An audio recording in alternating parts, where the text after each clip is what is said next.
Om Asato Ma Sadgamaya Tamaso Ma Jyotirgamaya Mrityorma Amritam Gamaya. Om Shanti Shanti Shanti. Om, lead us thou, God, from unreal to the real, from darkness to light, from death to immortality. Om Shanti Shanti Shanti. Om, peace, peace, peace be unto us all. Namaste. Welcome to Yoga for Health, Happiness, and Liberation.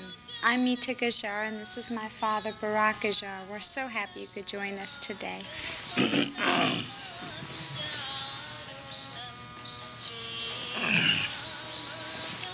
Today we have sitting between us my mother, her spiritual name is Anandi Narayani. And I'd like to read something that she used to say. Do you have a lock on your heart and mind, and the key is lost? Many people live like that. Swami Shivananda had a key. He says, serve, love, meditate, realize who you are. Unite your hands, mind, heart, and soul. Live yoga, think yoga. Rupa B. Gajjar. My wife passed away in 1984, and that was her bookmark she wrote. So we decided to have this special day for her, and also my sister is singing in the back. So this is real family program that way. Today's message is love. So and then how meditation helps you to develop love in your life. So as Meeta just read the bookmark, that some people lock the love in their life, and that key they throw it away. So they are all dried up. So today we are going to talk about the basic love. Now, can we define love? No, I don't think we can define love. Love is beyond words. If you want to experience love, you have to be silent, and your heart is the only one can experience love. Love has nothing to do with the mind or body or anything else. It is pure love. But love in the material world is different, because love has a pain with it. Why do we have pain with love? It's just like a rose. If you have a rose, you cannot get to the rose without the thorn. Similar way, you cannot experience love without the pain. So they go together. But why? Because true love has no pain. Because that love is transcendental. But in the material world, the love and ego is combined. So as long as you have ego, you have to have the pain. You will have pain. But if you are afraid of pain, you cannot love. So it is very important to realize that if you want to love someone, pain goes with that. Now I like to tell you that somebody says, oh, he loves me. He gives me love. No one can give you love. If you understand the Vedantic philosophy that you are pure Atman, part of God, and that Atman is pure love. So, what in this material world, in this Maya, you forget love. The love which lies within you is dormant. Now someone, when you think someone is giving you love, actually that being, that person, turns on the love which is already there. So he turns on the dormant love which is already inside you. So you are pure love. But in this material world, in this Maya, in this material sense, love is again a different issue. And today we like to talk about how can we experience love. Now let me just give you a scenario. It's a beautiful thing. Think about a girl of 13 years old. She will be in completely love with a young boy of 13 years in her school. So she's all excited and she will say to that boy, Johnny, I love you. At the age of 13, the boys are not love conscious. They like only their mother. Now here the girl already blossomed. Girls always blossom early. So the boy says, don't talk loudly. I don't love you. Now imagine the first she opened up to him, she experienced full of love. Now he rejects the love. That is the first thorn in the relationship. She'll go home and cry. And then she will say, and her mother will explain, this is puppy love, don't worry, you will find all that thing. Then what will happen? She will say, never love again like that. She will say that. And next time, she falls in love with a Richard.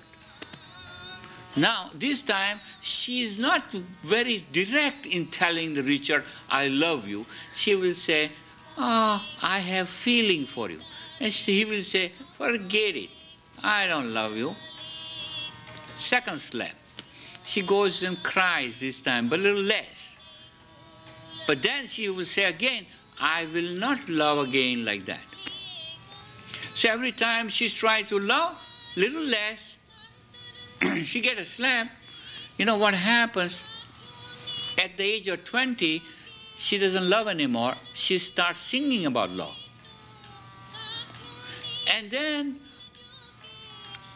she gets some more thorn. Then about 25, she stops singing. She starts listening only. That's what generally happens. And then about 30, she will stop listening too. She don't want to hear anymore love.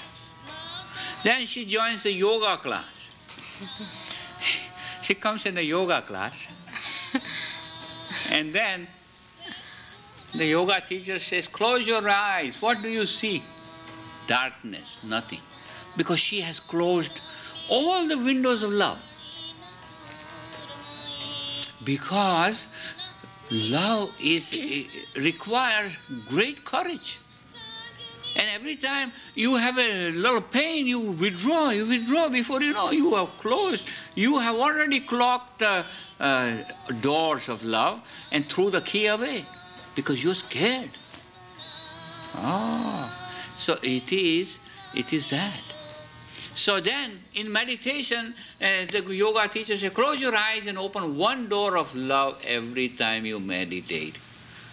And then you open the second door, second window, the third, the fourth, the fifth. And before you know, you're opening. And then you really understand that you cannot have love without the pain. Because you have this ego. Now look at this love relationship and the dance. Now again, look in the material world, there is hostility. So you have to be very loving to everyone. At the same time, you have to be very alert. If you're not alert, there are some people hostile. That's it. So you have to play.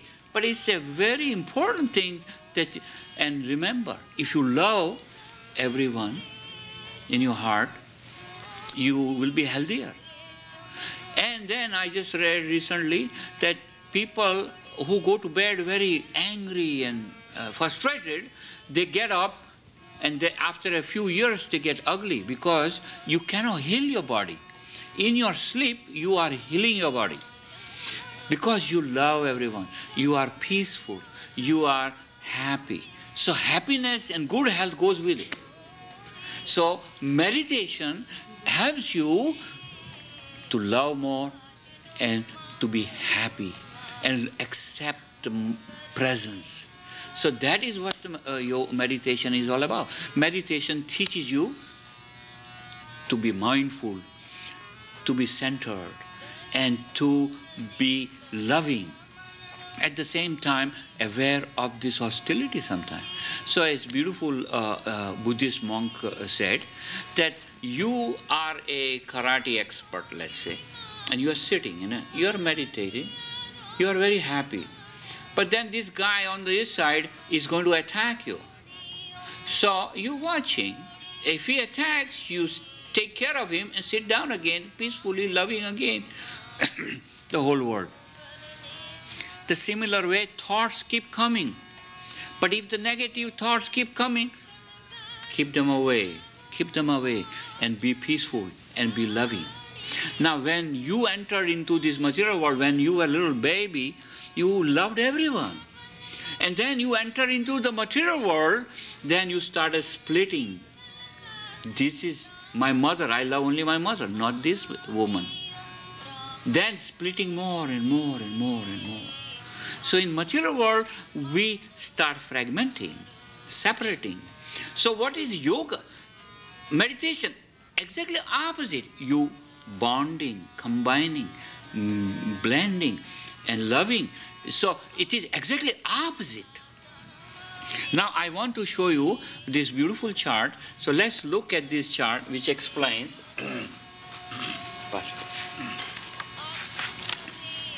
See here, on one side I have shown you Om. Om means everybody, this is love. Everybody is one. Om means everything is love. Lord Buddha is right there. Lord Jesus right there. The God is there. Lord Krishna is there. It's perfect love. But, so here, when you start entering into material world, you going away from oneness, keep splitting. Okay? So, what is yogi? Start going towards Om, oneness. But materially going against the oneness.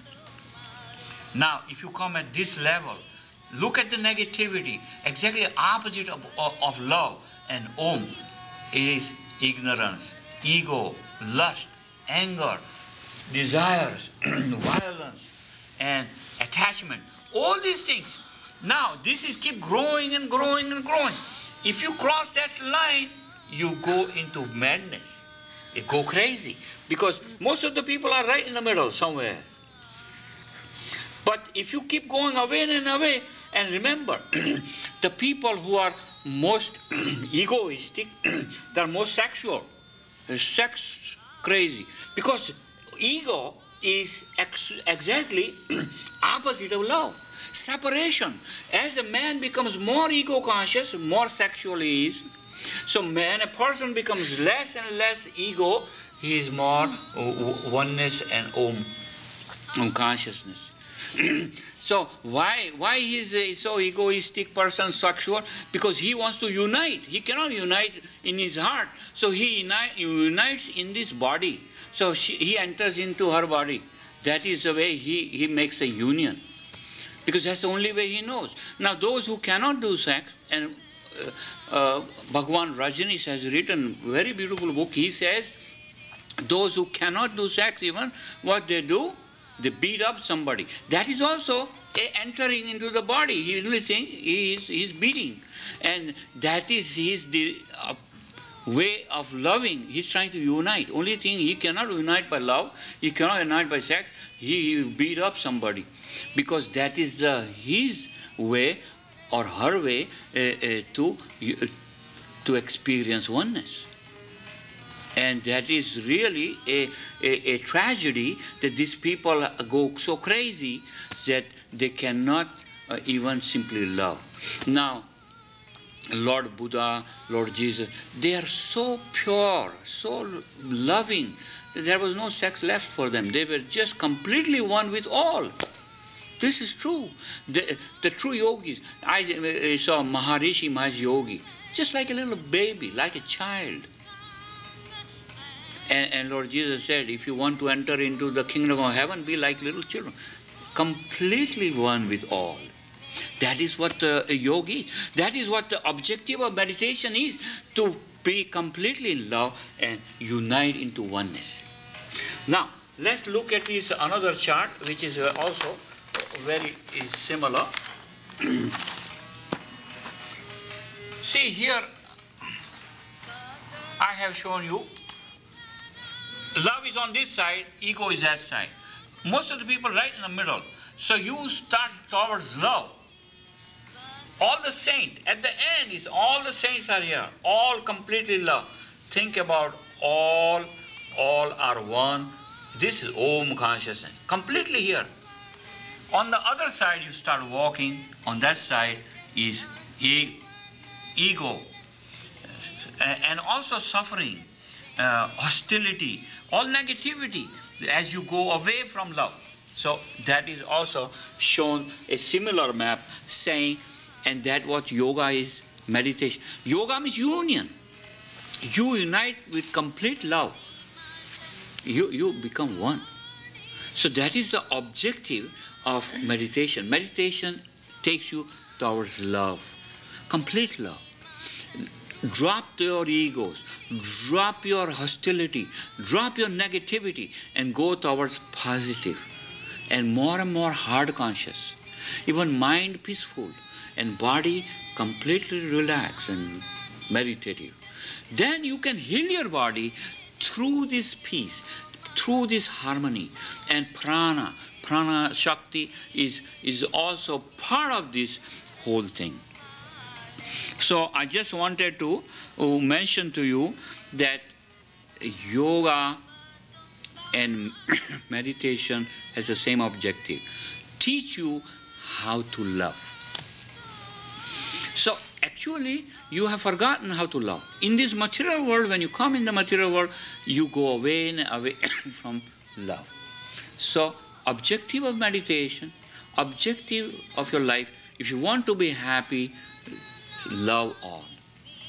But don't forget, there is a hostility somewhere, there is also negativity there, but in that whole environment,